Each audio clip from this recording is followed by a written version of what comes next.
ఎంతసేపు పడుకుంటే అలాగా పందిలో అలా పడుకొని కాయగూరలు తీసుకురా వెళ్ళి. మార్నింగ్ నోరేసుకొని పడిపోద్ది, ప్రశాంతంగా నిద్ర కూడా పోనవద్దు. అసలు ఈ అమ్మలు కొట్టకుండా తిట్టకుండా ఎక్కడ ఉంటారు దేవుడా? మా అమ్మను కూడా అలా ఉండేలా చేయొచ్చు కదా. ఏదో అంటున్నావు. అది నిద్ర సరిపోవట్లేదని. సర్లే నైట్ అంతా పడుకుని ఉండవు, నిద్ర ఏం సరిపోద్ది. కాయగూరలే కదా నేను తెచ్చుకుంటానులే, నువ్వు పడుకో.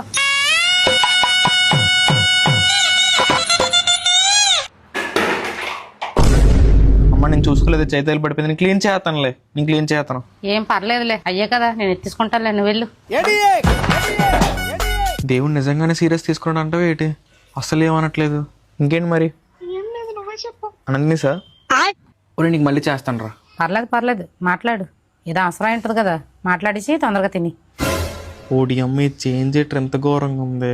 ఒకప్పుడు తిన్నప్పుడు ఫోన్ మాట్లాడితే మెంటల్ అయిపోయేది, అసలు ఇంకెప్పుడు తిట్టదంటావే ఏటే? ఒరే మా అమ్మ కొట్టకుండా తిట్టకుండా అంటే కొత్తగా ఉందిరా నాకు. అయ్యో కుండీ ఇరిగిపోయిందా? పర్లేదు నేను చూసుకుంటాను, నువ్వు వెళ్ళు.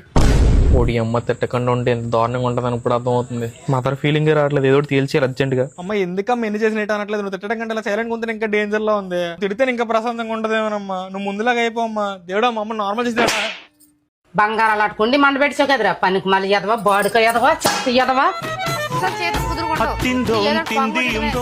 రోజు తిన్నాం ఉండవు, ఇల్లంతా పెద్ద చేసి పారేస్తావు.